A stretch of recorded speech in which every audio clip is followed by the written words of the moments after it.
online TV ng bagong milenyo. Millennial Online TV, ang katropa mo sa pagbabalita.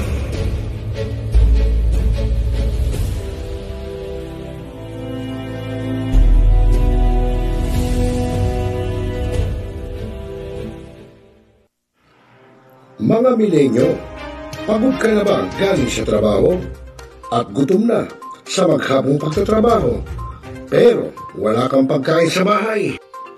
Narito na ang sagot, mga katropa, ang Super Manok Lechon. Napapawi sa inyong gutom at siguradong mapapa-analyze ka dahil sa tender juicy na jam mo pa at siguradong malinis at bagong katay buhat sa farm, kaya super masalasa at pangmasa pa. Ano pa hinihintay niyo, mga katropa? Takbo na sa Super Manok Panteño Siniluan at bumili na, baka maabusan ka, katropa.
Talakayin. The biggest destruction of dangerous drugs worth 1.2 Rebisahin. billion. Opinyon. Malawakin. Aksyonan. Kasama si Rosel Lopez, ang inyong katropa sa pagbabalita. Dito lang sa Millennial Online TV. Tutok na mga katropa! Barangay, pangunahing unit ng pamahalaan lokal kung saan dito pinag-uusapan ang bawat sigalon ng mga residente ng bawat barangay. Dito rin pinag-uusapan ng mga piling halal na opisyal na barangay ang mga proyekto para sa kanilang barangay. Kumustahin natin ang panunungkulan ni Kapitan dito sa Dalo Barangay sa Millennial Online TV Worldwide, ang katropa ng bawat barangay. Ating tinatapos ang ating pagpupulong. Maraming salamat po sa inyong pagdalo at tapos na po ang ating session. Enjoy na po tayo.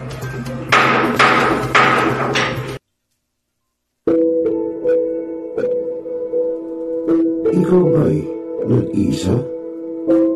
Nalulungkot? Dahil iniwan at ipinagpalit?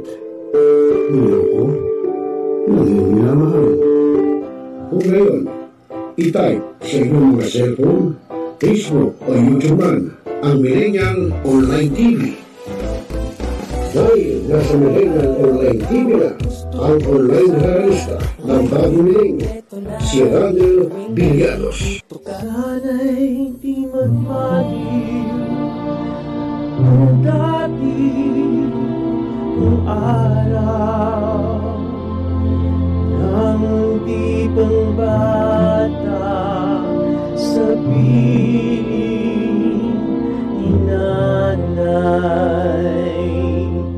Nais kong mauli ang awit ninang mahal. You are the one who makes me happy when everything else turns to gray. Walk on through the rain. Walk on through the rain. Though your dreams be tossed and low.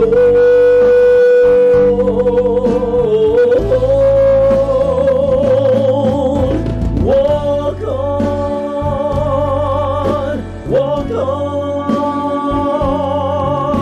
with hope in your heart. At haharanahin kayo ni Randel ng iba't ibang awitin para maibsan ang inyong inip at kalungkutan kahit nasaan man kayo. Hanggang sa tumanda. Come on.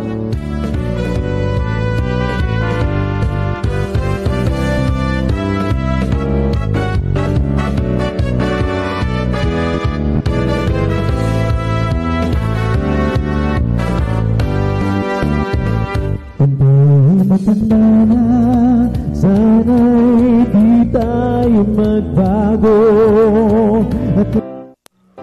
At pwede rin kayong makiduet kay Randel tuwing Huwebes ng hapon. Ano pa hinihintay nyo mga kamilenyo? Tawag na! Araw-araw ikaw ang gusto kong kasama.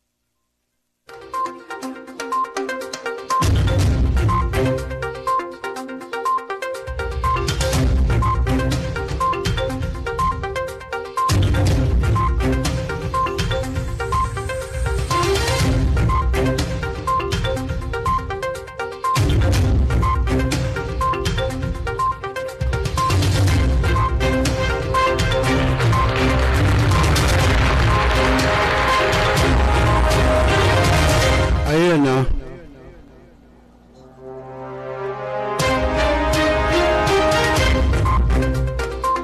Ayun, so magandang hapon mga tropa pips, mga kakosa, kakuya, mga kaate, mga katropa, mga ka-jamming, yan.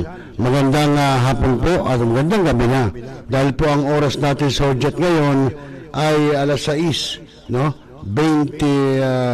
Alas 6:30 na eksakto, Philippine Standard Time, oras sa Hudyat. Bueno mga kaibigan, magandang gabi po sa inyong lahat at welcome po sa programang Tropa.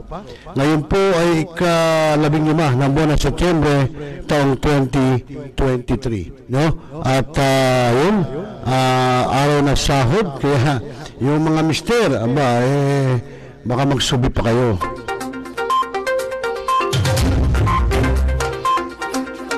Ibig sabihin magsubi, baka magtabi pa kayo sa sweldo nyo, kakat pa kayo, tapos sasabihin nyo, may binayaran akong utang sa kantin may binayaran akong etc. Sabihin nyo yung totoo kay misis. Para hindi po kayo nag-aaway, di ba? Yun lang po ang ano natin dyan, para hindi kayo nag-aaway ng inyong may bahay. Okay, so mga kaibigan, siyempre ako pa rin inyong magiging kasama, kakosa, ka-jamming, Rosel Lopez. Kaya yun ang ano natin, yung baka si Mamia, baka yung iba nagsusubi. Siyempre, sabihin na natin, lalo na pagka yung mga mahilig sa tong-its, mahilig sa mga ML, o kaya yung mga online sabon, naku, paktay na. Paktay na pagka yung ganang mahilig sa sabong, ang mga mister ng tahanan, wala na, patay na tayo ron. Kaya kailangan aminin niyo sa misis nyo, di ba?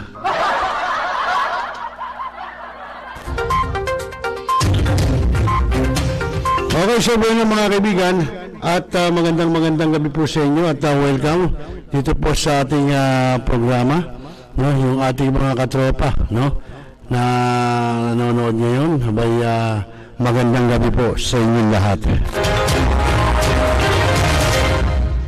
At yun nga mga kaibigan, ako yung mga lulusong, yung mga lalahok sa eleksyon na pambarangay ay bawal pa hong kampanya natin. Bawal pa yan, Kasama ka mamaya, magkampanya kayo, madidisqualify kayo. Kaya pinapaalalahanan lang natin yung ating mga katropa na medyo ingat-ingat. Sumunod po tayo sa guidelines. Wala talagang ganon. So, pwede naman, ika nga, pailalim, pagapang, ganon lang yan.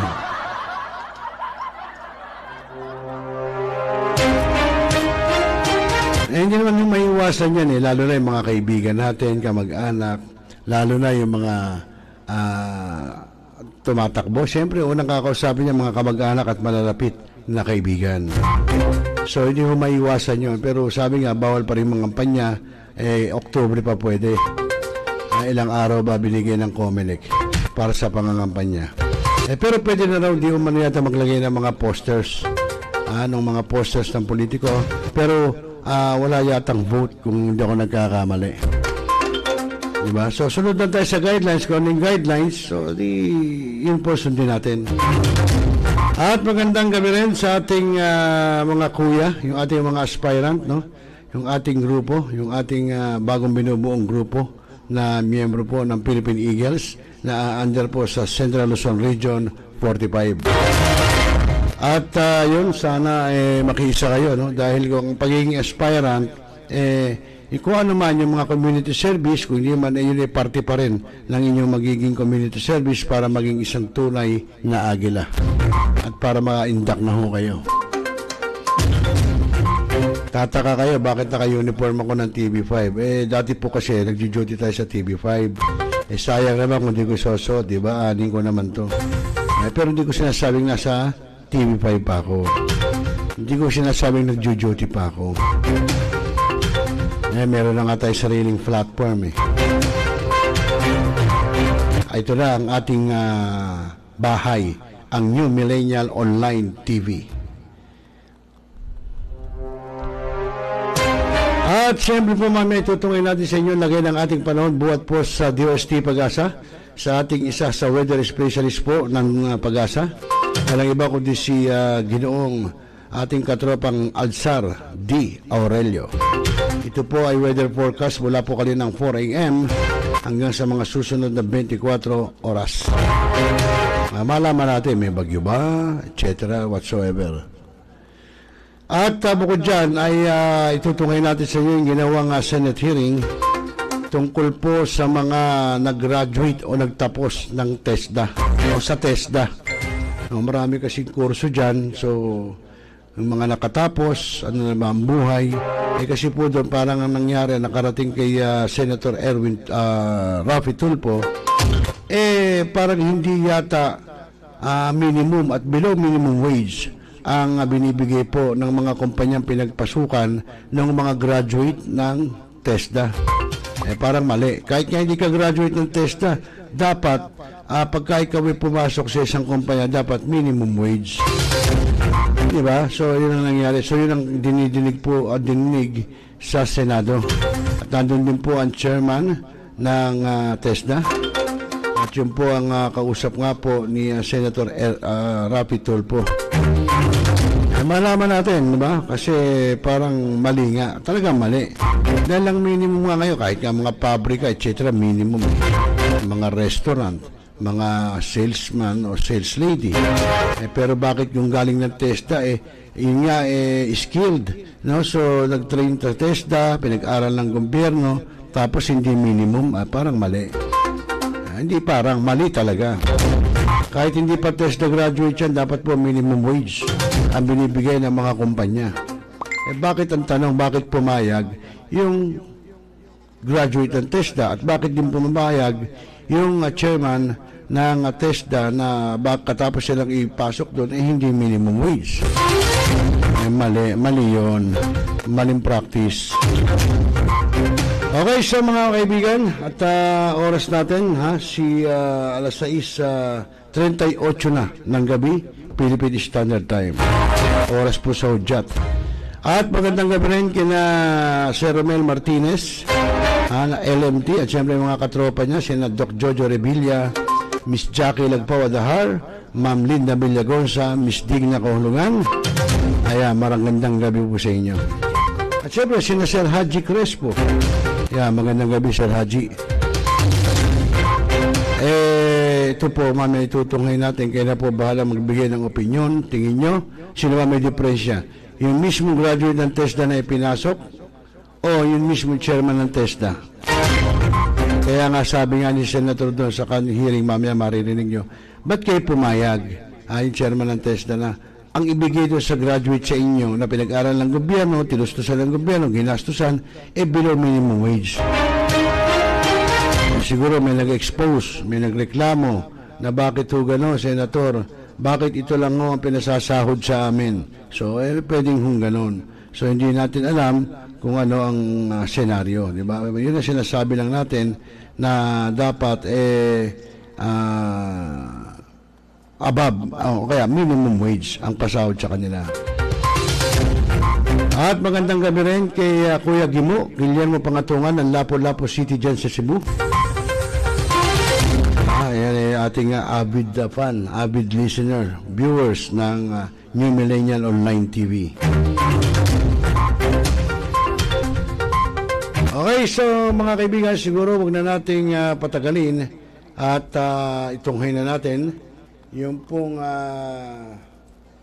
lagay ng ating panahon buhat po sa DOST Pag-asa sa pagulat po ng ating kasamang si Ginoong Alzar D. Aurelio. Narito po.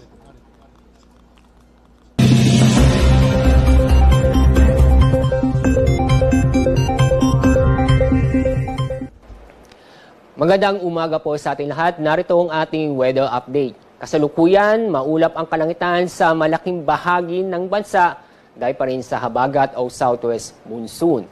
Yung low pressure area na binabantayan natin ay bahagyang kumilos palapit sa Taiwan at Batanes area.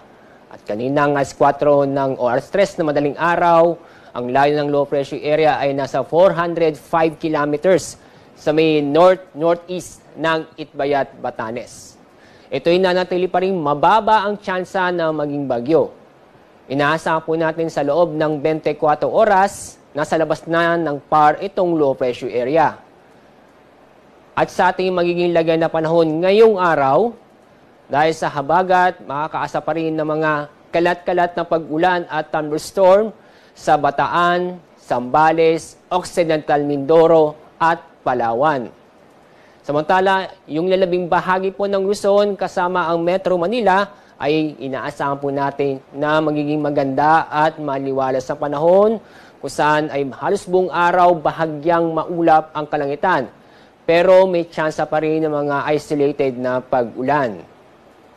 Dako tayo sa Visayas at Mindanao dahil pa rin sa habagat itong western na Visayas at kasama na rin ang Zamboanga Peninsula at northern Mindanao ay makakaranas ng maulap ang papaurin na may tsansa na mga kalat-kalat na pag-ulan at thunderstorm. Yung lalabing bahagi po ng Visayas at lalabing bahagi ng Mindanao, fair weather po tayo except po itong mga isolated na pag-ulan. Sa mga nagbabala pong pumalaot sa ating baybaying dagat, safe naman po dahil inaasahan po natin na maging banayan hanggang sa katamtaman ang pag-alon sa buong bansa. Sa weather outlook mula Sabado hanggang Monday next week, itong habagat ay may epekto pa rin bukas at doon na lang po sa bandang Palawan. At tuloy-tuloy na pong lalayo ang habagat, kaya po sa Sunday at Monday next week, wala pong epekto ang habagat sa bansa. Kaya sa mga pinulungan tulad sa Metro Manila, sa loob po ng 3 araw, fair weather po tayo except sa mga isolated na mga pag-ulan. Ang araw po sisikat mamaya pong 5:45 ng umaga. Mamayang hapon, ang araw lulubog sa ganap na 5:58 ng hapon. Yan po ang ating update sa ating lagay na panahon. Mula sa Pag-asa, ako po si Alzar D. Aurelio.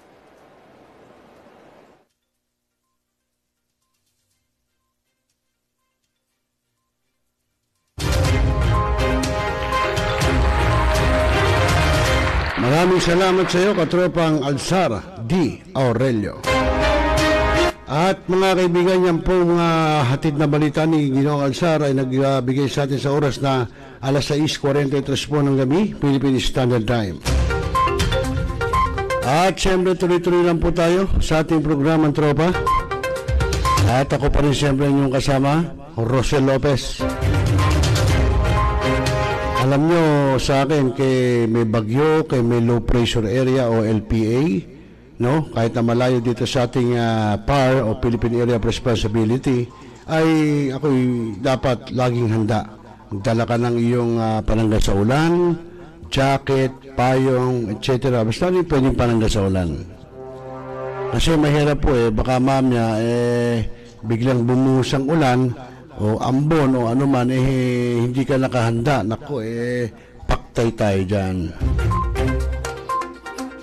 Okay, sa mga kaibigan, at huwag na natin patagalin at kayo na po ang bahalang magbigay ng inyong opinyon, no? Dito po sa ating itutunghay, no, na sa ginawang Senate hearing, dyan po sa Senado tungkol po sa mga test the graduate na hindi po binibigyan ng minimum wage ng mga kumpanyang pinagpasukan. Nga pagka nakatapos ka nga sa testa, may NC2K. Sabihin, qualified ka sa abroad at malaki nga ang bigayan po doon sa abroad ng mga test na graduate. May kilala po ako, gumraduate ng barista. Nag-abroad, nagpunta sa abroad, laki ng sahod, barista ngayon po mayaman na. Diba? So, tapos dito hindi bibigyan ng minimum wage. May mali. May something fishy. Okay, so mga kaibigan, pakinggan natin at kayo nang halang magbigay ng opinyon, kuro-kuro kung bakit nangyari yon sa mga graduate po ng TESDA. At ito po pinangunahan ni Idol Senator Raffy Tulfo. Narito po. Na wala pang pinag-aralan po yung isang tao. Talagang kahit na sabihin natin hindi siya nakatungtong ng grade 1, hindi ho dapat siya tumatanggap ng below minimum. Kasi yun po yung nasa batas natin. Lalo pat kung siya ay nakapag-aral sa TESDA, suportado ng ating gobyerno, binadyetan ng ating gobyerno for months or even years, tapos below minimum wage lang siya? Heck no! Dapat mag-urmentado kayo sa galit. Totoo yan, I'm serious. Di ba? Huwag niyo pong pabayaan. Yes, Mr. Chairman. The fact na pinapabayaan nyo, monitor nyo pala na meron palang tumatanggap dyan ng below minimum wage na graduate ninyo, parang kinukonsinti nyo po pala. Ask the officials to respond, please, Secretary. Well, good afternoon, Mr. Chairman.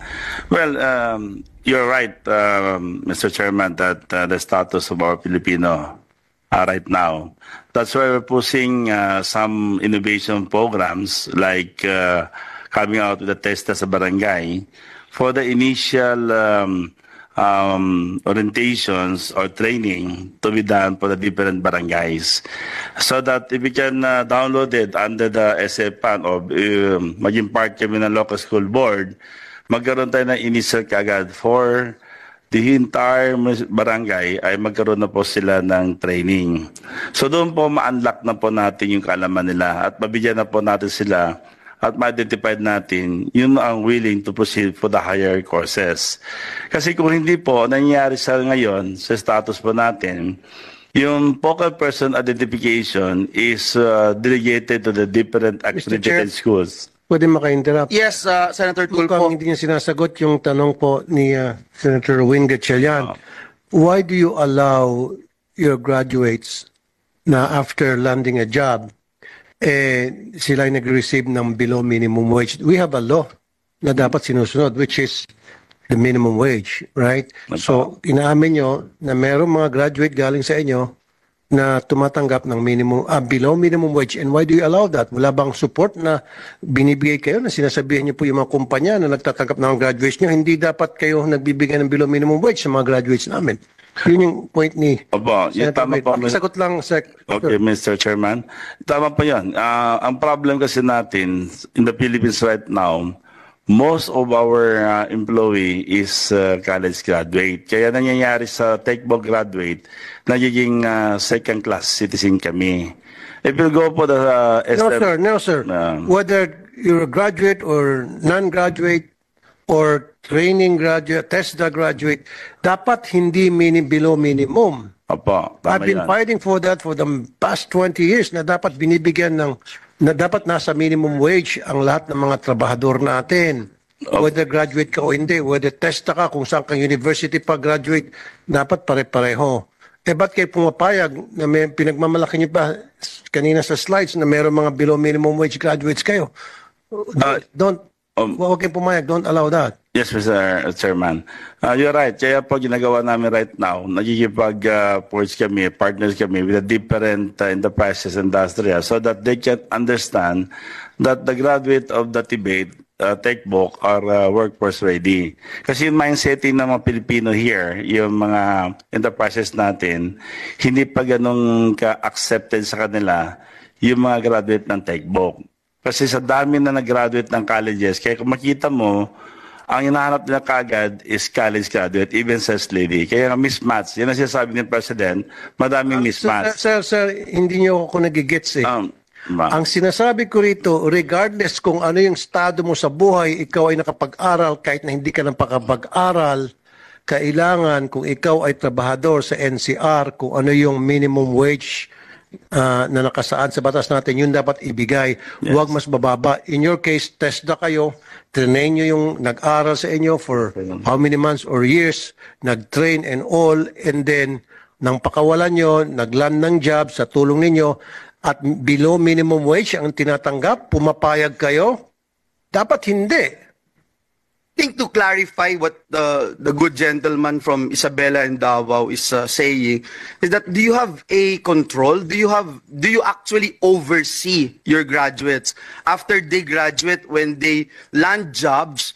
Do you have any idea that they are working below minimum wage? Because that's illegal. Yun yung point ni Senator Raffy. Mr. Chairman, wala po sa amin yun. It's under other agency. That's right. Exactly. Kaya nga, so therefore, kung alam nyo yung mga nag-graduate ng TESDA, kung anong industry yun, na below minimum ang tinatanggap nila, then call DOLE. Parang DOLE magsabi, teka muna, graduate ng TESDA yan, ginastusan ng gobyerno yan for so many months and years, and yet tatanggap lang ng below minimum. Hindi pwede at saka illegal yan.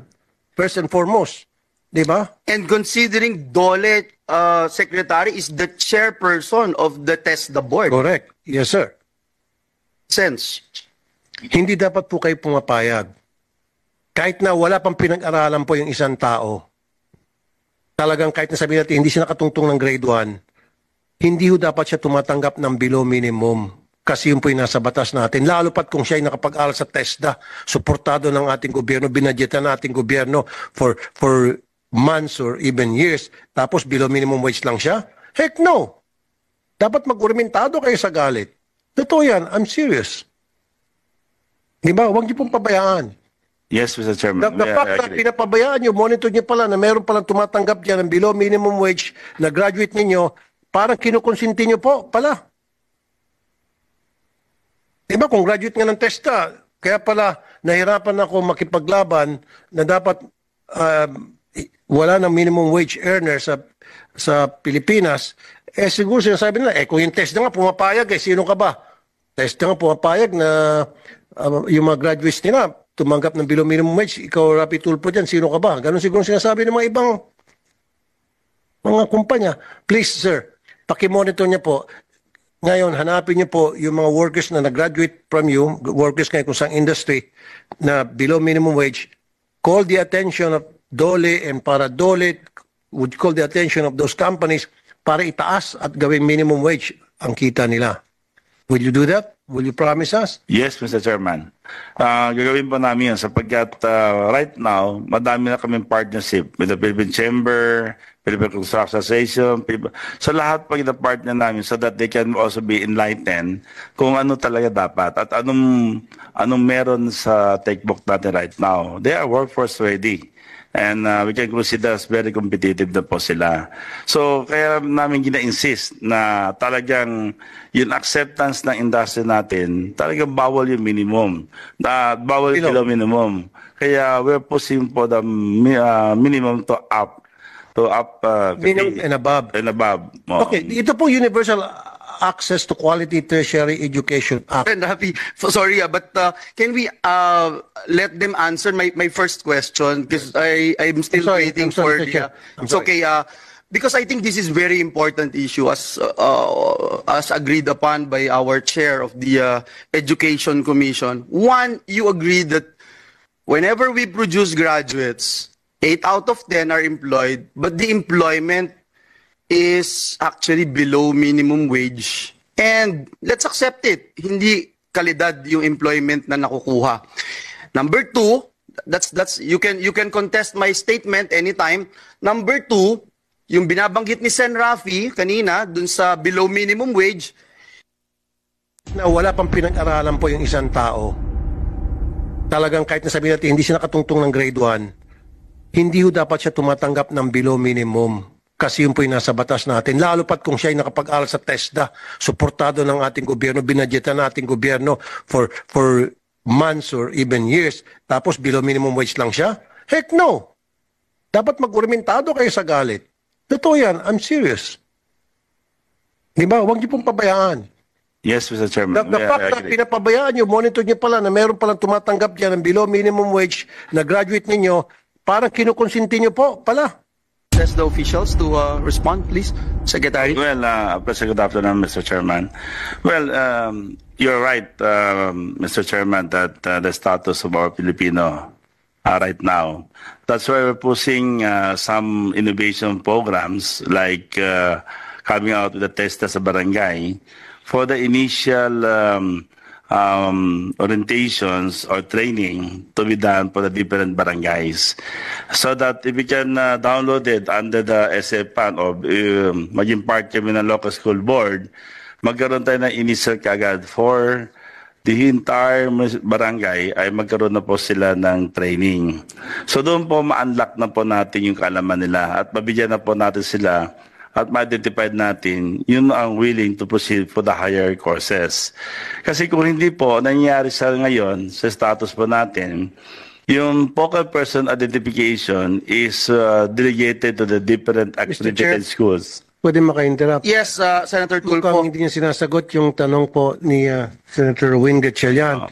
Why do you allow your graduates na after landing a job, sila ay nag-receive ng below minimum wage. We have a law na dapat sinusunod, which is the minimum wage, right? So, inaamin nyo na merong mga graduate galing sa inyo na tumatanggap ng below minimum wage. And why do you allow that? Wala bang support na binibigay kayo na sinasabihan niyo po yung mga kumpanya na nagtatanggap ng graduates niyo, hindi dapat kayo nagbibigay ng below minimum wage sa mga graduates namin?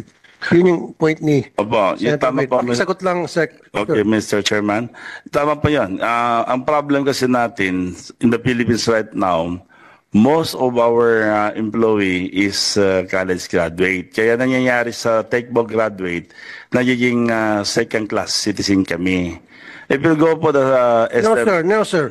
Whether you're a graduate or non-graduate or training graduate, TESDA graduate, dapat hindi below minimum. Opo, I've been fighting for that for the past 20 years na dapat binibigyan na dapat nasa minimum wage ang lahat ng mga trabahador natin. Whether graduate ka o hindi, whether testa ka, kung saan kang university pa graduate, dapat pare-pareho. Ba't kayo pumapayag na may pinagmamalaki niyo pa kanina sa slides na mayroong mga below minimum wage graduates kayo? Huwag kayong pumayag, don't allow that. Yes, Mr. Chairman. You're right. Kaya po ginagawa namin right now, nagigipag-forge kami, partners kami with the different enterprises industry so that they can understand that the graduate of the Tibet Techbook are workforce ready. Kasi yung mindsetting ng mga Pilipino here, yung mga enterprises natin, hindi pa ganun ka-accepted sa kanila yung mga graduate ng Techbook. Kasi sa dami na nag-graduate ng colleges, kaya kung makita mo, ang hinahanap nila kagad is college graduate, even sales lady. Kaya mismatch, yan ang sinasabi ng President, madaming mismatch. Sir, hindi niyo ako nagigets eh.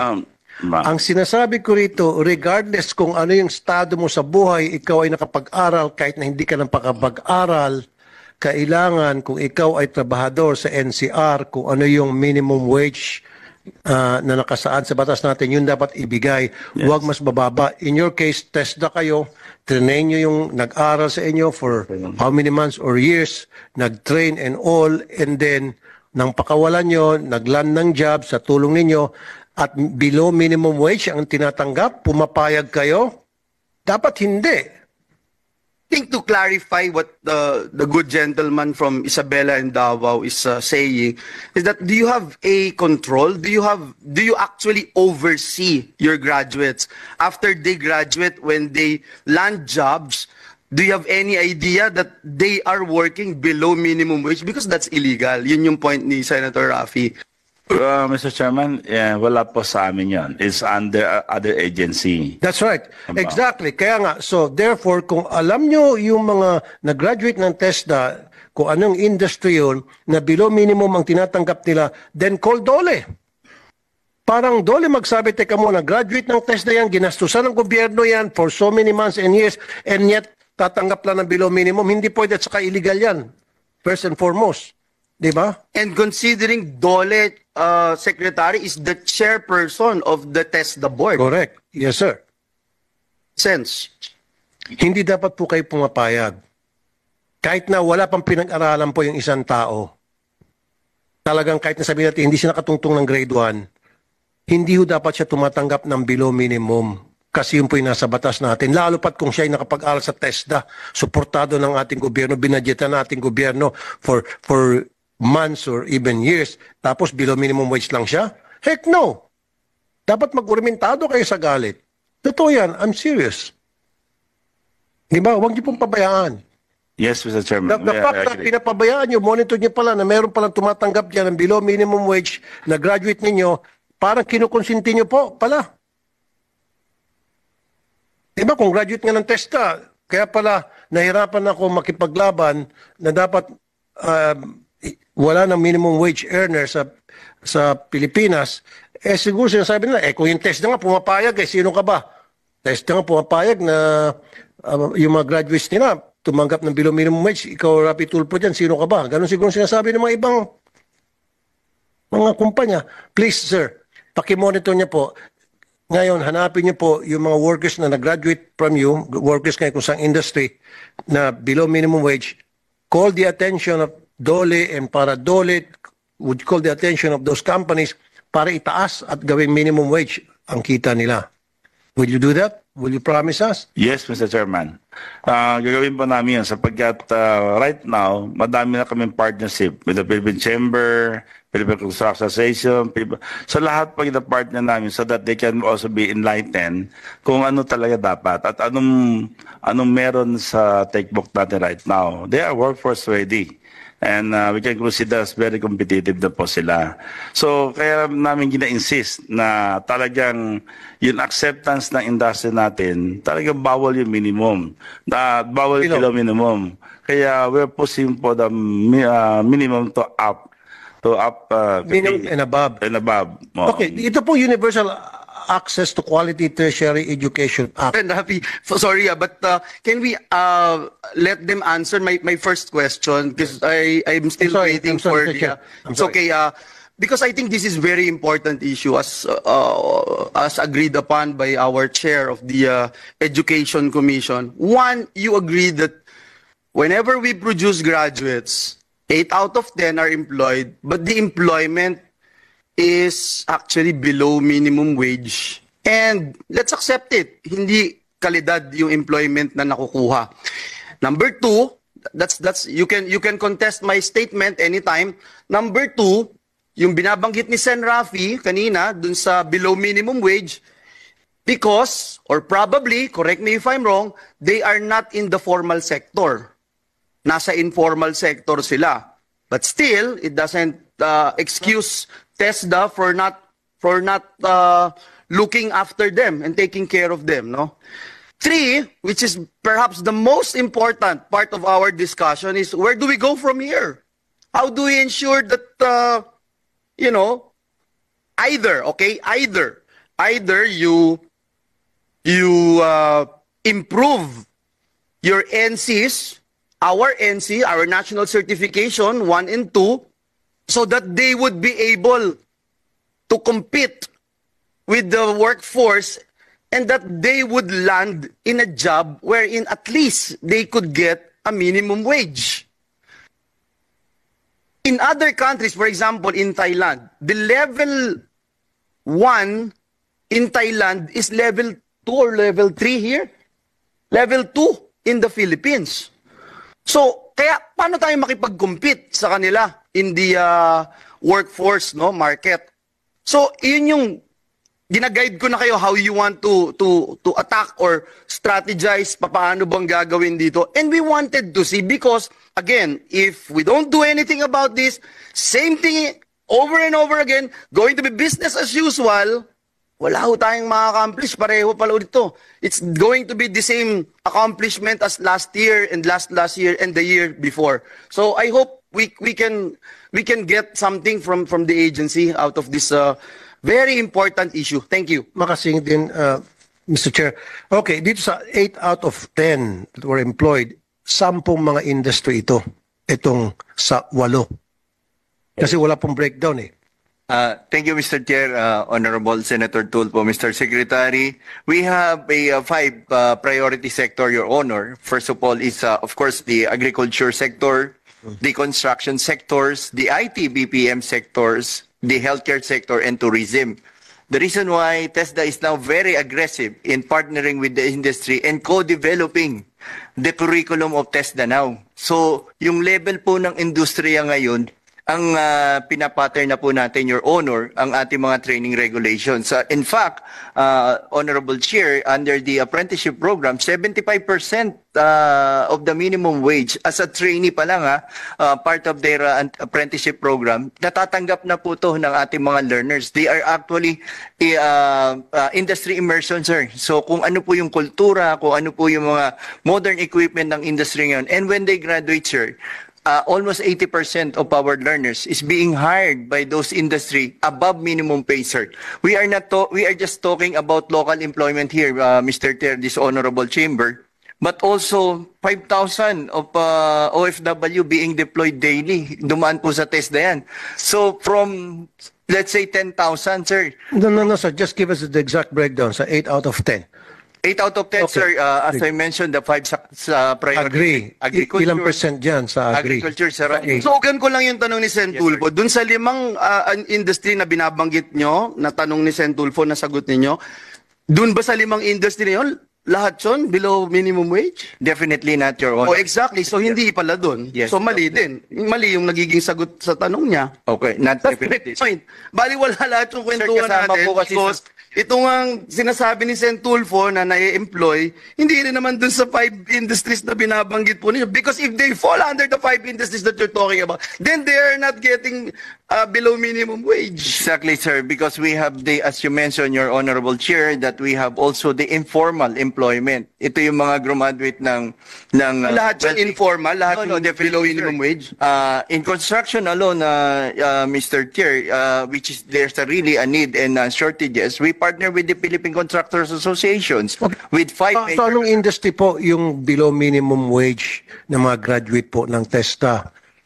Based on the survey, sir, we don't have control over those below minimum Hindi wage. kasi But we kayo po prepared nagbigay ng it data na to be a- meron mga below minimum wage na graduate po sa TESTA na yun po yung natatanggap na sweldo after na makapag-graduate nga sa inyo. Ilang porsyento po doon at ano po mga industry ito? Paliwanag mo. So our policy planning will elaborate. Okay. Mr. Chair, Kasi allergic po ako doon sa below minimum wage eh. Sobrang allergic po ako doon. Mr. Chair, I can understand po fully well yung anguish over this particular matter.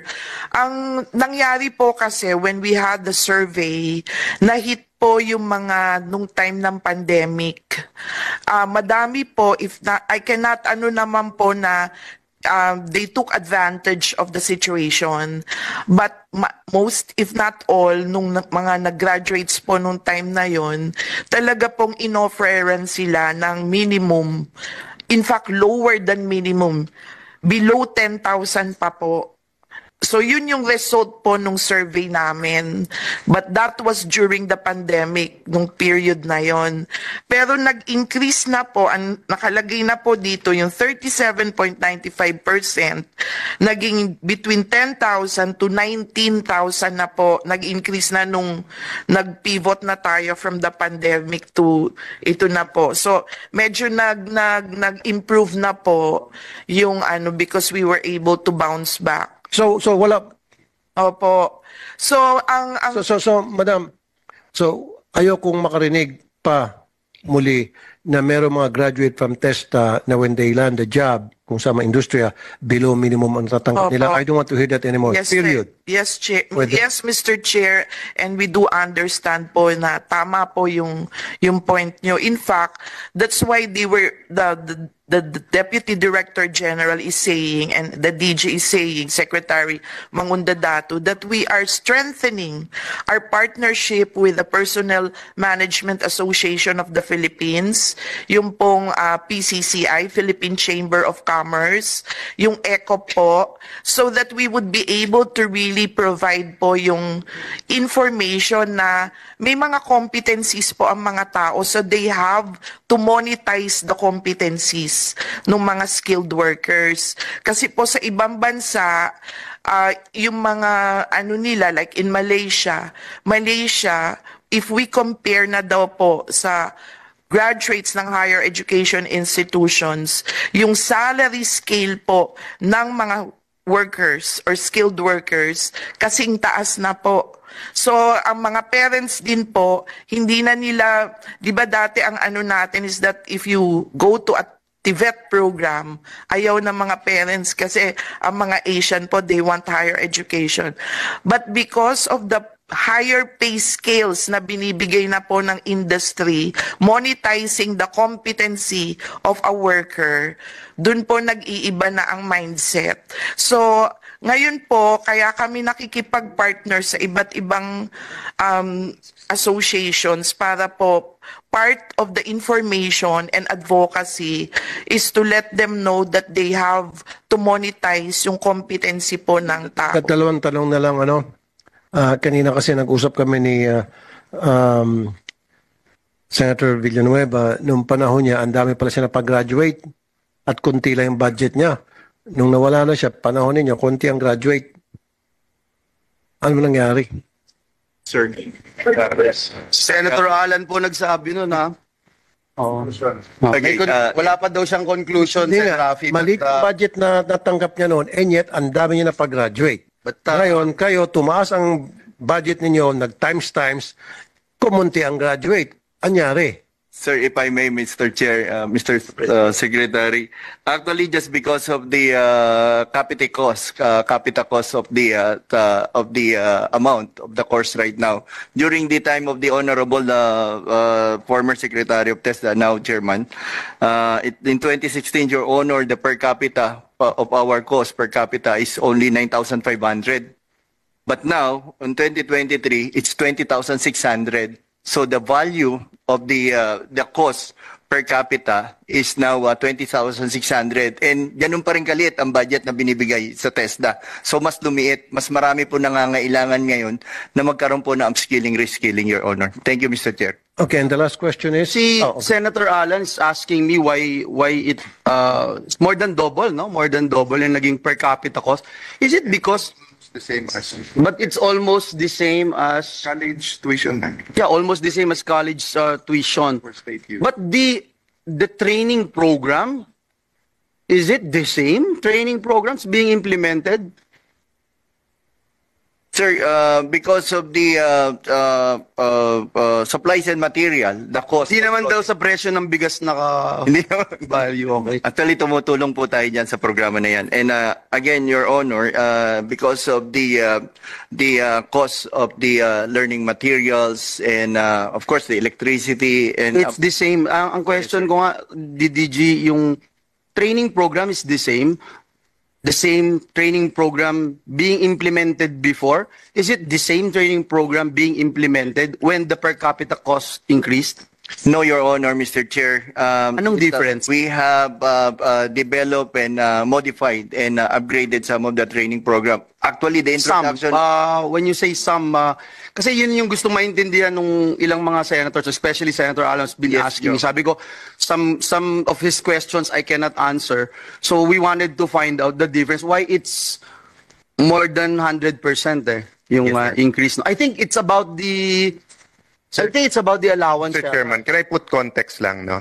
Walang finger pointing dito. It's really a curiosity in finding a solution. Kasi 'di ba dati walang K-12. So dapat walang tracks doon. So pag out of school youth or kaya gusto mo i-enhance yung skill mo ala Germany na pwede ka na mag-apprentice kahit na wala kang diploma. Tama ma'am yung sinabi mo, 'di ba? The basic is that ang mga Pilipino gusto pa rin may diploma, pati yung sa employment mo between a super galing na electrician and some engineer with a diploma. Ang tendency natin without looking at their skill, yung i-hire natin yung may diploma, no? And then later on, pag nalaman mo na super galing tong electrician na to, siya nakakasolve ng mga problema sa opisina mo, you're willing to pay them more. But my point is, look at this context. So before middle of Pinoy's time, walang K-12. So kung gusto mo ng skills, kailangan tutakbo ng TESDA. And then, wala pang scholarship nun sa CHED, pero meron kang katulad ng mga PUP na 5,000 lang, pwede ka na mag-aral ng 1 SEM, di ba? So ngayon, at 20,000 to be trained, and then ganun na rin halos yung tuition, tapos may hinihingi din yung DepEd. So I'm just trying to put it together. Baka nga kailangan natin ng hearing, Chairman Win, na magkakasama ang CHED, TESDA at saka DepEd para calibrate nung tulungan. But that's what I'm trying to put together because all three, CHED, TESDA, and DepEd are asking for higher budget. And talagang gas at bigas, sabay tumataas ngayon, di ba? 9 weeks na ata yung gas, tapos yung bigas kung hindi pa nagkaroon ng EO, no? But the point is, pag masyado ng mahal at malayo yung babayaran mo sa skills training, mas marami din ang hindi na lang magpapatraining, di ba? Unless nga increase mo din yung scholarship. But then, ibabalik ko na naman sa bakit nila hindi natutunan yun sa elementary at high school. Nag-crowded na ba sila doon? Nag-half day na ba sila? Or whatever. That doesn't have to do anything with you. But if your cost keeps going up, one last point, no? If you're saying equipment sa training, I can accept that. Kasi kung dati wala kayong mga sasakyan, motor, garahe, dapat meron tayo nun, let's say sa automotive. But if you're saying equipment as in papel, everyone has a cell phone now eh. Diba? And then, isang bilihan lang TV for video sa cellphone ngayon. Pag PDF na, kasama sa training kasi yun, tuturuan mo na yung tao na dito ka na tumingin, hindi pwedeng panay, ewan ko nga sa Senate, bakit ganito pa kami? Dapat panay iPad at phone na, no? But anyway, I'll leave it there. Again, it's not a criticism. It's an honest trying to figure out what will be the best balance between your bigger budget but a bigger output, then quality jobs, no? Yes, sir. If I may, Mr. Chair, Mr. Secretary. Sir, noong 2016 kasi, if you remember... Sorry, DDG, si Joel 2016 ka nga, no? Apo. 2013 to 16. 13 to 16. Hindi ko na matanda. No, he was tested at 2013, sir. Yeah, 2013 to 2016, di ba? Oo. So, we're basically talking about, hindi, Pinoy's time eh. Yeah, Pinoy. 2010. So, we're basically looking at 2010 to 2013, 2013 to 2016, 2016 Pasensya niyo yung mga colleagues ko masyado bilib sa akin eh. No, if I may. Ano lang, point of comparison. Hindi, gusto nila, ibalik ako sa TESDA, maging assistant secretary daw ako. Pwede naman kayo magpalit ni Sec, siya na ang majority leader. Balik ka sa TESDA man.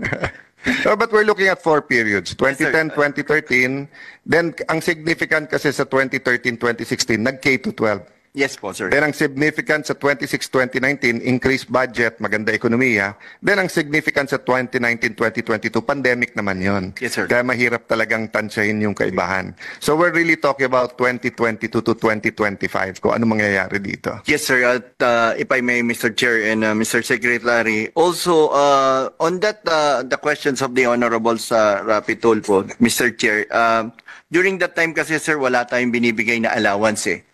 That 160 from 60. So yun yung nakadagdag. Why we gave allowance now to our Tibet learners? Basically, because of a huge number of dropouts. So hindi na sila nagtutuloy kasi pamasahe wala eh. So what we did, Your Honor, we gave them allowance. We started at 60 pesos in, I think that was 2019. Then during the pandemic, we even gave more, not only the allowance, the PPE, the internet allowance, of 500, Your Honor. So nag-increase po tayo.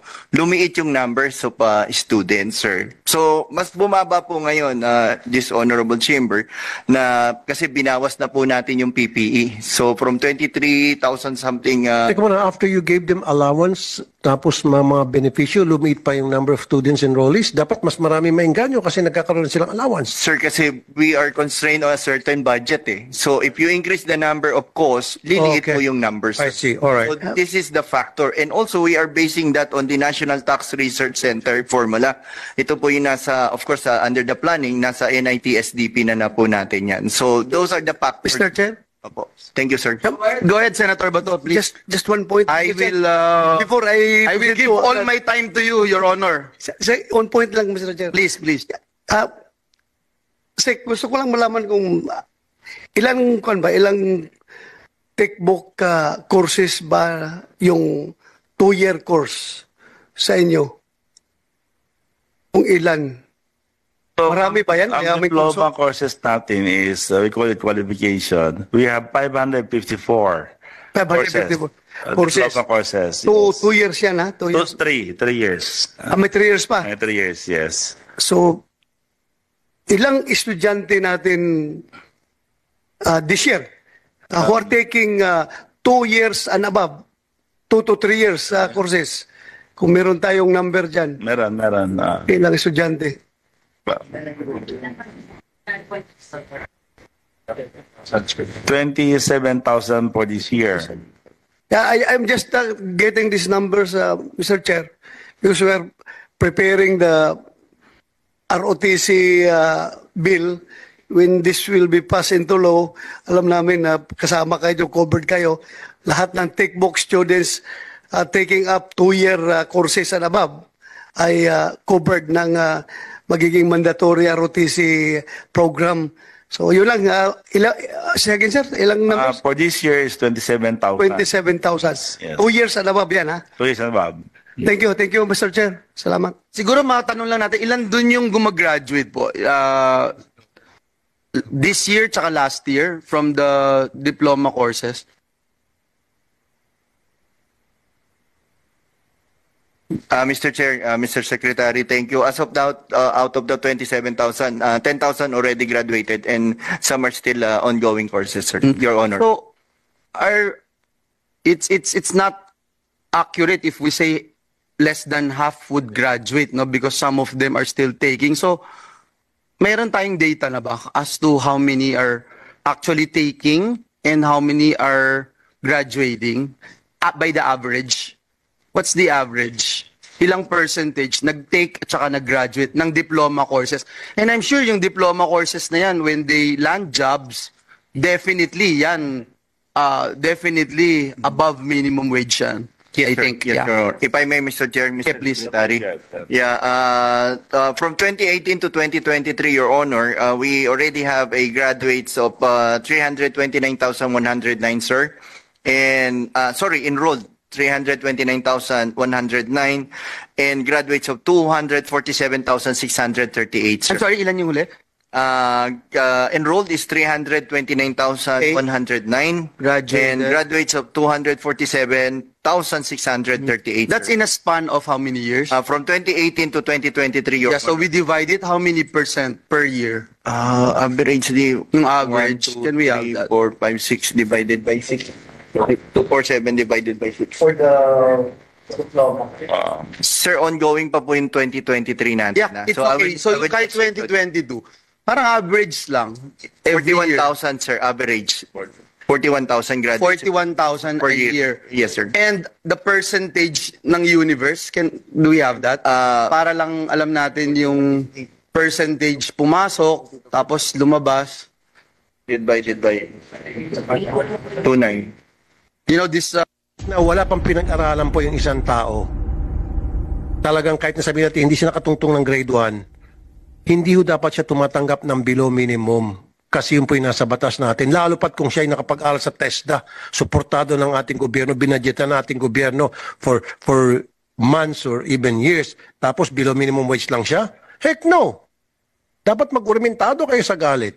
Totoo yan, I'm serious. Di ba? Huwag niyo pong pabayaan. Yes, Mr. Chairman. The fact na pinapabayaan nyo, monitor nyo pala na meron palang tumatanggap dyan ng below minimum wage na graduate ninyo, parang kinukonsinti nyo po pala. Ask the officials to respond, please. Secretary. Well, good afternoon, Mr. Chairman. Well, you're right, Mr. Chairman, that the status of our Filipino right now. That's why we're pushing some innovation programs like coming out with the TESDA sa barangay for the initial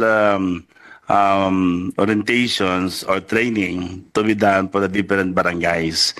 So that if we can download it under the SFPAN or maging part kami ng local school board, magkaroon tayo ng initial kagad for the entire barangay ay magkaroon na po sila ng training. So doon po ma-unlock na po natin yung kaalaman nila at mabigyan na po natin sila at ma-identify natin yun ang willing to proceed for the higher courses. Kasi kung hindi po, nangyayari sa ngayon, sa status po natin, yung focal person identification is delegated to the different accredited schools. Pwede maka-interrupt? Yes, Senator Tulfo. Mukhang hindi niya sinasagot yung tanong po ni Senator Win Gatchalian. Why do you allow your graduates na after landing a job, sila ay nag-receive ng below minimum wage? We have a law na dapat sinusunod, which is the minimum wage, right? So, inaamin nyo na merong mga graduate galing sa inyo na tumatanggap ng below minimum wage. And why do you allow that? Wala bang support na binibigay kayo na sinasabihan niyo po yung mga kumpanya na nagtatanggap ng graduates niyo, hindi dapat kayo nagbibigay ng below minimum wage sa mga graduates namin? Yun yung point ni tama po. Sagot lang, Sec. Okay, Mr. Chairman. Tama po yan. Ang problem kasi natin in the Philippines right now, most of our employee is college graduate. Kaya nangyayari sa Techbook graduate, nagiging second-class citizen kami. If you go po the No, sir. Whether you're a graduate or non-graduate or training graduate, TESDA graduate, dapat hindi below minimum. Opo, tama I've been yan. fighting for that for the past 20 years na dapat binibigyan na dapat nasa minimum wage ang lahat ng mga trabahador natin. Whether graduate ka o hindi, whether TESDA ka, kung saan kang university pa graduate, dapat pare-pareho. Ba't kayo pumapayag na may pinagmamalaki niyo pa kanina sa slides na mayroong mga below minimum wage graduates kayo? Huwag kayong pumayag. Don't allow that. Yes, Mr. Chairman. You're right. Kaya po ginagawa namin right now, nagkikipag-forge kami, partners kami with the different enterprises industry so that they can understand that the graduate of the TBED textbook are workforce ready. Kasi yung mindsetting ng mga Pilipino here, yung mga enterprises natin, hindi pa ganun ka-accepted sa kanila yung mga graduate ng textbook. Kasi sa dami na nag-graduate ng colleges, kaya kung makita mo, ang hinahanap nila kagad is college graduate, even sales lady. Kaya mismatch, yan ang sinasabi ng President, madaming mismatch. Sir, hindi niyo ako nagigets eh. Ang sinasabi ko rito, regardless kung ano yung estado mo sa buhay, ikaw ay nakapag-aral, kahit na hindi ka napakapag-aral, kailangan kung ikaw ay trabahador sa NCR, kung ano yung minimum wage na nakasaad sa batas natin, yun dapat ibigay. Huwag mas bababa. In your case, TESDA kayo, train nyo yung nag-aral sa inyo for how many months or years, nag-train and all, and then, nang pakawalan nyo, nag-land ng job sa tulong ninyo, at below minimum wage ang tinatanggap, pumapayag kayo? Dapat hindi. I think to clarify what the good gentleman from Isabela and Davao is saying is that do you have a control? Do you actually oversee your graduates after they graduate, when they land jobs? Do you have any idea that they are working below minimum wage? Because that's illegal. Yun yung point ni Senator Raffy. Mr. Chairman, wala po sa amin yan. It's under other agency. That's right. Exactly. Kaya nga, so therefore, kung alam nyo yung mga nag-graduate ng TESDA, kung anong industry yun, na below minimum ang tinatanggap nila, then call DOLE. Parang DOLE magsabi, teka muna, graduate ng TESDA yan, ginastusan ng gobyerno yan for so many months and years, and yet tatanggap lang ng below minimum. Hindi pwede at saka illegal yan. First and foremost. Diba? And considering DOLE Secretary is the chairperson of the TESDA board. Correct. Yes, sir. Sense. Hindi dapat po kayo pumapayag. Kahit na wala pang pinag-aralan po yung isang tao, talagang kahit na sabihin natin hindi siya nakatungtong ng grade 1, hindi ho dapat siya tumatanggap ng below minimum. Kasi yun po yung nasa batas natin. Lalo pat kung siya ay nakapag-aral sa TESDA, suportado ng ating gobyerno, binadyetan ng ating gobyerno for months or even years, tapos below minimum wage lang siya? Heck no! Dapat mag-urmentado kayo sa galit. Totoo yan, I'm serious. Di ba? Huwag niyo pong pabayaan. Yes, Mr. Chairman. The fact na pinapabayaan nyo, monitor nyo pala na meron palang tumatanggap dyan ng below minimum wage na graduate ninyo, parang kinukonsinti nyo po pala. Di ba? Kung graduate nga ng TESDA, kaya pala nahirapan ako makipaglaban na dapat wala ng minimum wage earner sa Pilipinas, siguro sinasabi nila, kung yung TESDA nga pumapayag, sino ka ba? TESDA nga pumapayag na yung mga graduates nila, tumanggap ng below minimum wage, ikaw Rapi Tulfo dyan, sino ka ba? Ganon siguro sinasabi ng mga ibang mga kumpanya. Please, sir, pakimonitor niya po. Ngayon, hanapin niyo po yung mga workers na nag-graduate from you, workers ngayon kung saan industry, na below minimum wage, call the attention of DOLE, and para DOLE would call the attention of those companies para itaas at gawing minimum wage ang kita nila. Will you do that? Will you promise us? Yes, Mr. Chairman. Gagawin po namin yan sapagkat right now, madami na kaming partnership with the Philippine Chamber, Philippine Construction Association, so lahat po yung partner namin so that they can also be enlightened kung ano talaga dapat at anong meron sa textbook natin right now. They are workforce ready. And we can consider as very competitive na po sila. So, kaya namin gina-insist na talagang yung acceptance ng industry natin, talagang bawal yung minimum. Bawal yung below minimum. Kaya we're pushing po the minimum to up to up Minimum and above. and above. Okay, ito po Universal Access to Quality Tertiary Education Act. And happy, sorry, but can we let them answer my first question? Because I'm still waiting for Mr. Chair. the. It's okay. Because I think this is very important issue as agreed upon by our chair of the Education Commission. One, you agree that whenever we produce graduates, 8 out of 10 are employed, but the employment is actually below minimum wage. And let's accept it. Hindi kalidad yung employment na nakukuha. Number 2, that's you can contest my statement anytime. Number 2, yung binabanggit ni Sen. Rafi kanina dun sa below minimum wage, because, or probably, correct me if I'm wrong, they are not in the formal sector. Nasa informal sector sila. But still, it doesn't excuse TESDA for not looking after them and taking care of them, no? 3, which is perhaps the most important part of our discussion, is where do we go from here? How do we ensure that either you improve your NCs, our NC, our national certification 1 and 2, so that they would be able to compete with the workforce and that they would land in a job wherein at least they could get a minimum wage.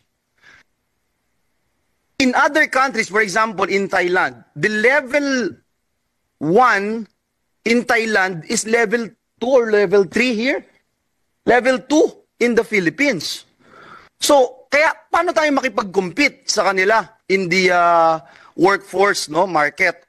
So, yun yung ginaguide ko na kayo how you want to attack or strategize paano bang gagawin dito. And we wanted to see because, again, if we don't do anything about this, same thing over and over again, going to be business as usual, wala ho tayong ma-accomplish. Pareho pala dito. It's going to be the same accomplishment as last year and last year and the year before. So I hope we can get something from the agency out of this very important issue. Thank you. Makasing din, Mr. Chair.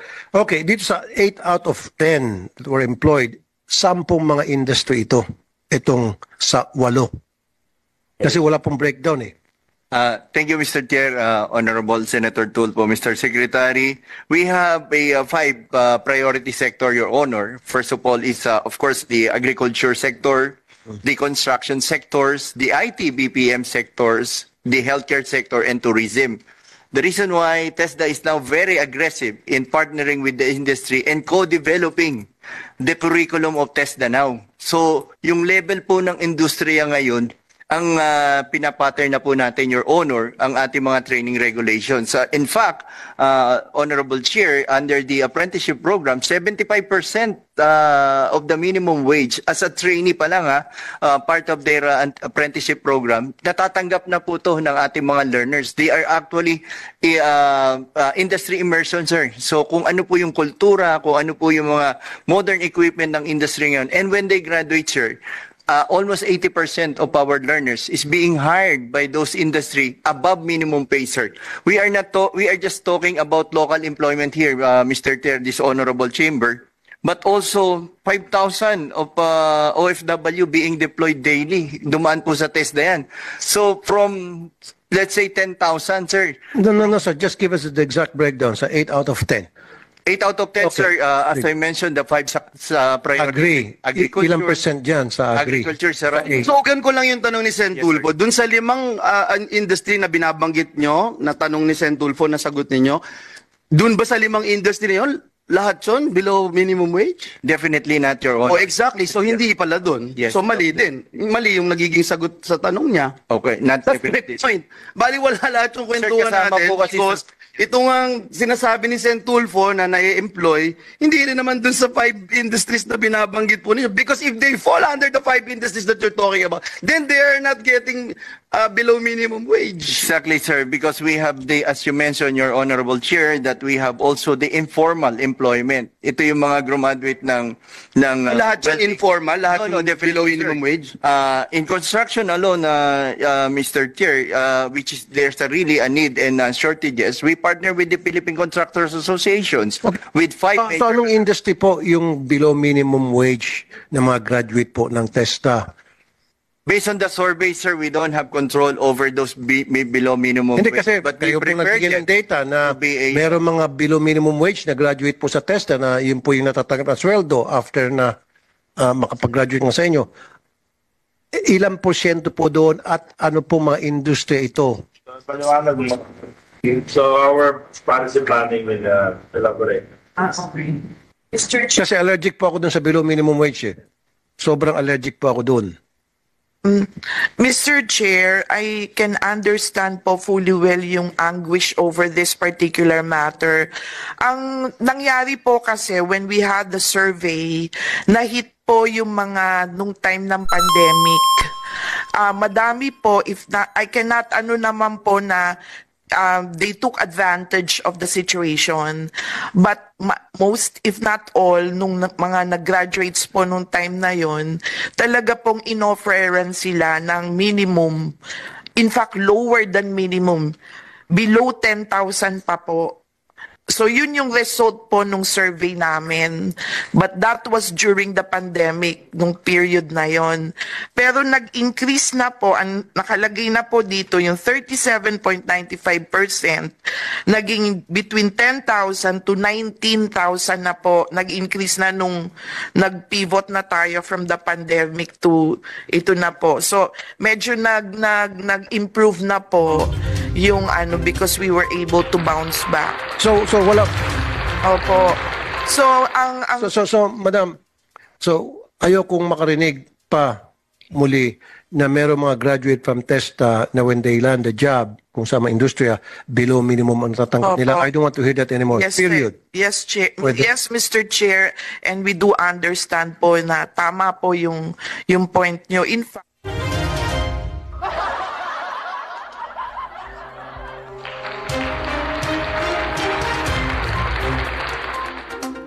Ayun, So mga kaibigan, narinig po natin, napakinggan, no, sa oras na alas 7:37 po ng gabi Philippine Standard Time, yung pong naging pagdinig sa Senado tungkol sa mga graduate sa TESDA.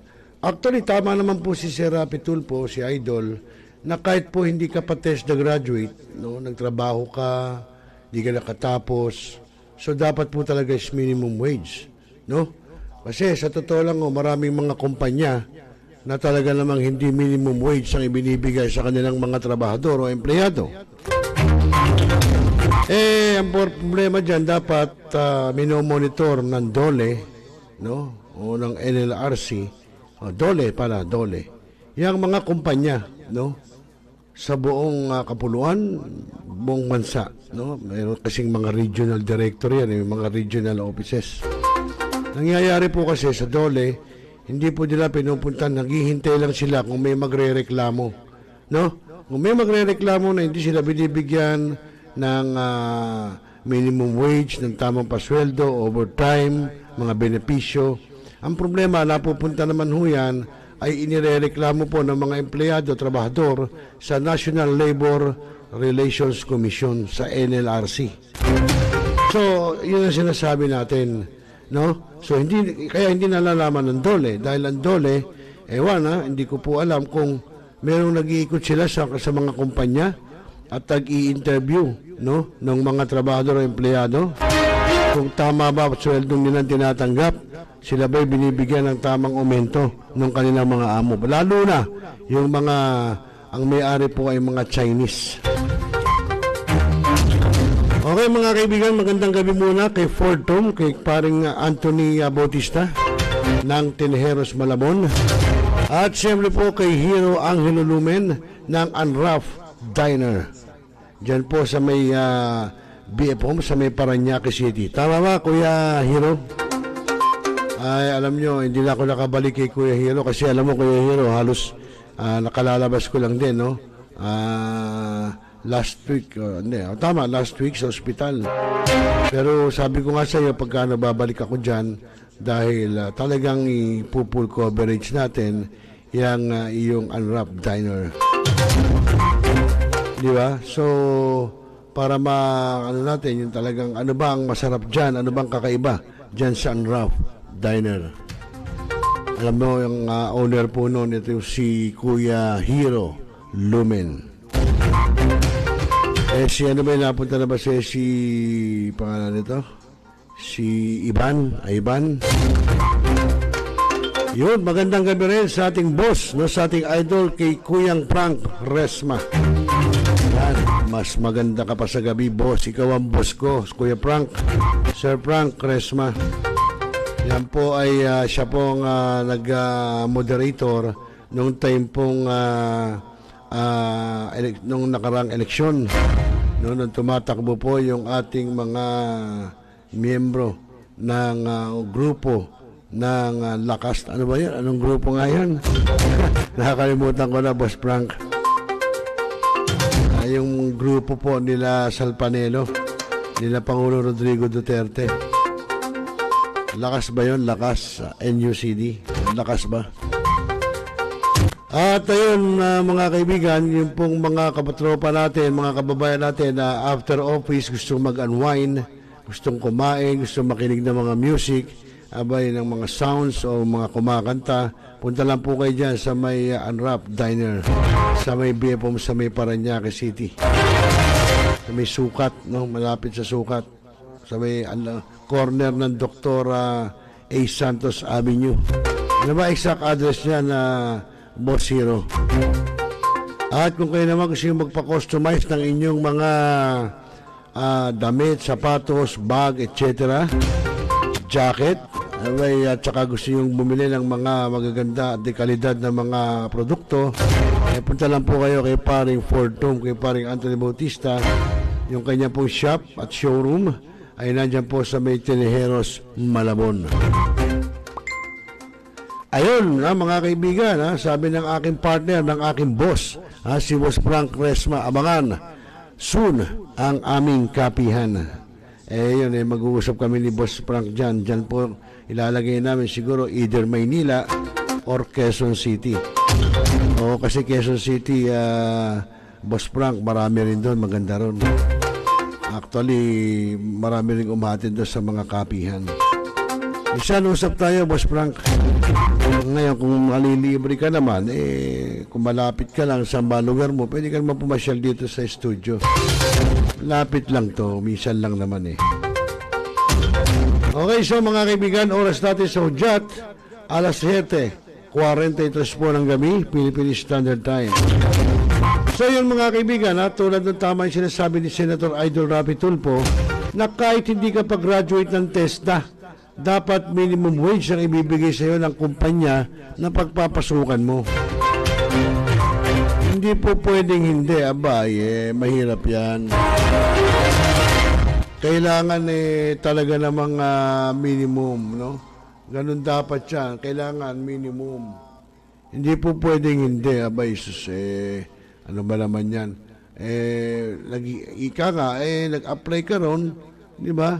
So pag nag-apply ka, dapat sinabi nila ng una na ito sweldo mo, hindi yung, kasi meron po mga kumpanya na ang ginagawa, binubulaga, no? Binubulaga yung mga nag-apply, yung mga trabahador, no?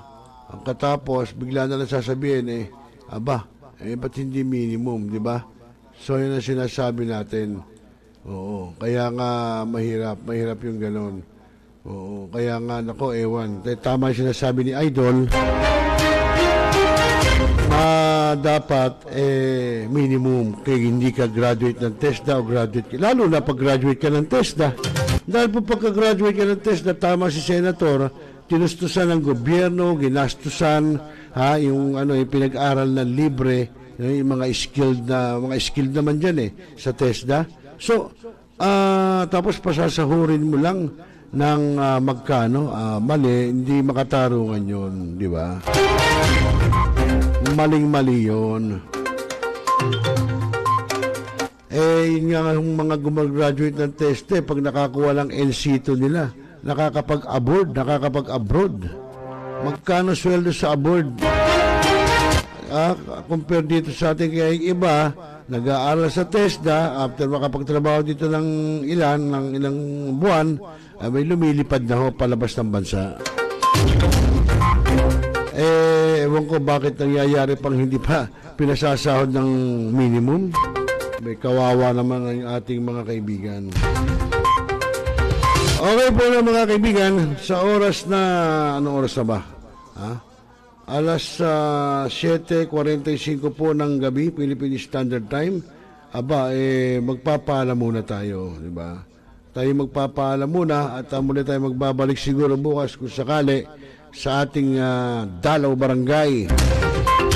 Titignan natin kung may makakausap tayo kahit over the phone na mga barangay chairman, kagawad, SK, o yung mga basta mga tatakbo. Kausapin lang naman natin. Walang masama doon. Hindi naman pangangampanya yun eh.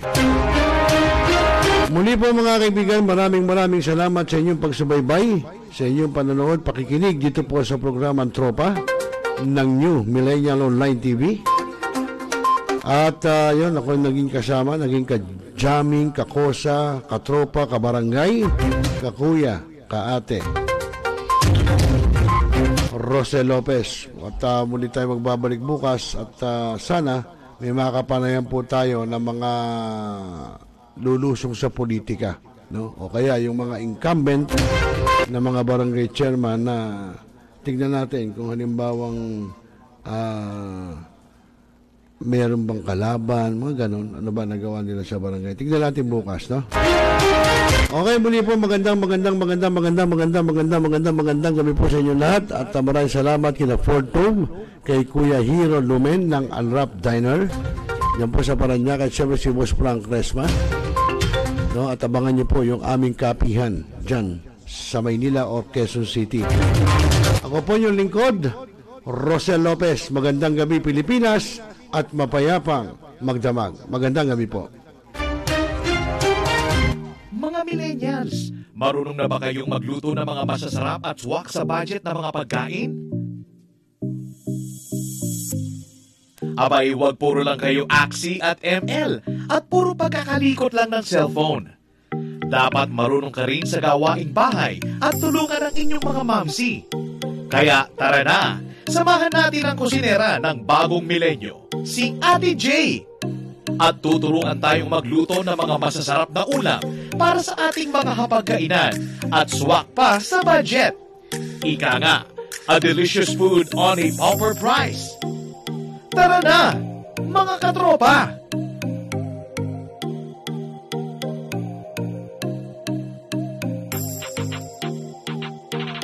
I-type lang sa inyong mga cellphone, sa inyong mga Facebook at YouTube, ang Millennial Online TV.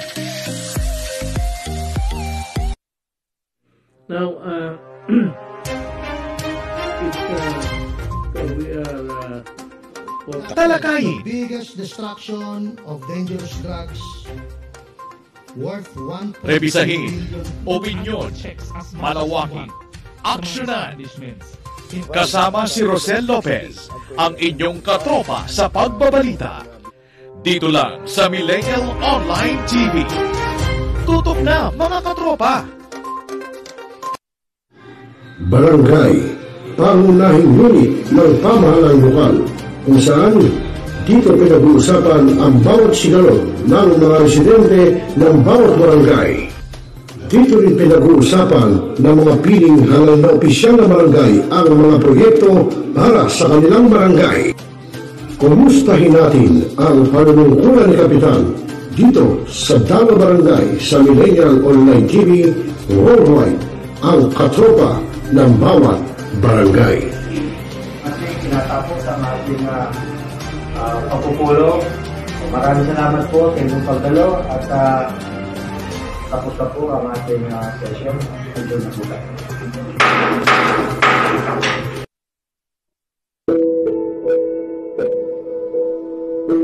Ikaw ba'y nag-isa? Nalulungkot?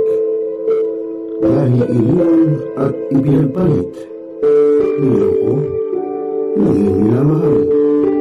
Kung ngayon, i-type sa inyong mga cellphone, Facebook o YouTube man ang Millennial Online TV.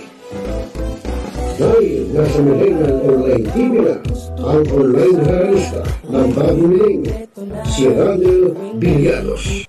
Sana'y di magmaliw ang dati kong araw nang di pang bata sa piling ni nanay.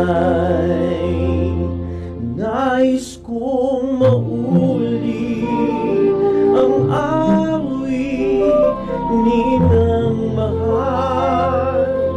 You are the one who makes me happy when everything else turns to gray.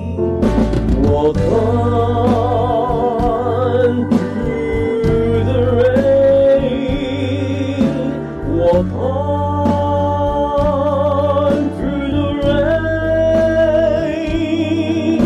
Though your dreams be tossed and low.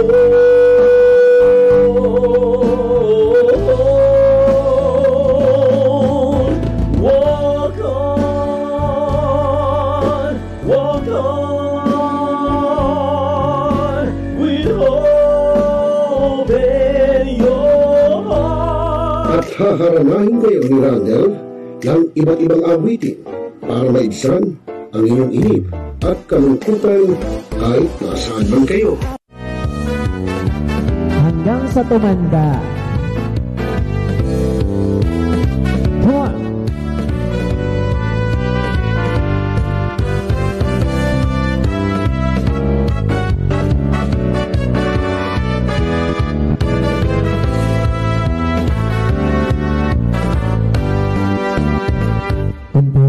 Matanda na, sana'y di tayo magbago. At pwede rin kayo makiduwit kay Randel tuwing Huwebes ng hapon. Ano pa hinihintay nyo mga kamilenyo? Tawag na! Araw-araw ikaw ang gusto kong kasama. Hanap mo ba ay Unwind Ventures? Tara nang mamangha sa mga tanawin.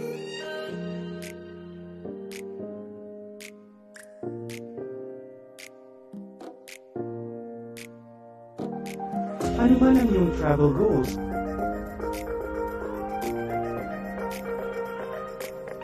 Dadalhin namin kayo.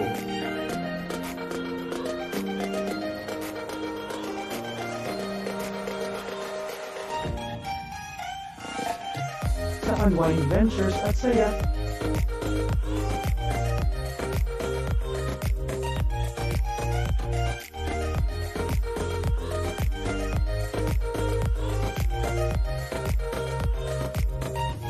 Dito lang sa Wow Biyahe.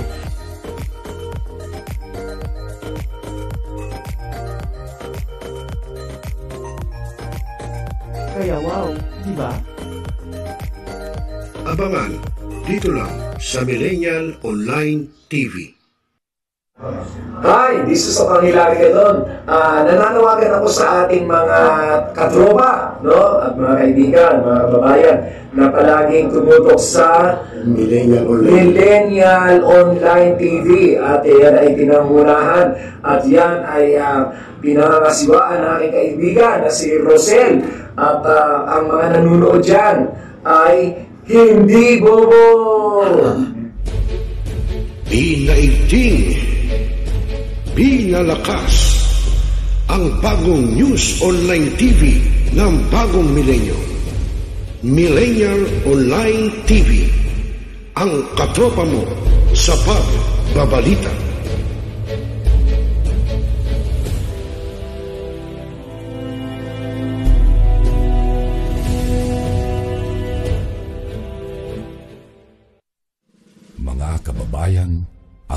pambansang awit ng Pilipinas. Kayang magiliw, telas ng sinakalan, alam ng puso, sa titik mo'y buhay. Upang hinirang, tuyag ka ng magiting, sa manlulupin, di ka pasisigil, sa nagagang tutok sa simoy at sa langit ang bagaw, ay hinatang tulad, awit sa pagkayang minamahal, ang isang lang matawad mo'y tagumpay na nagtitindig, ang bituin at araw niya kailan ang may di magtitindig, lumalang araw ng walhaging pagsinta, buhay langit sa piling mo. Ang inigaya ng kartay mga amin, ang mamatay ng dahil sa'yo.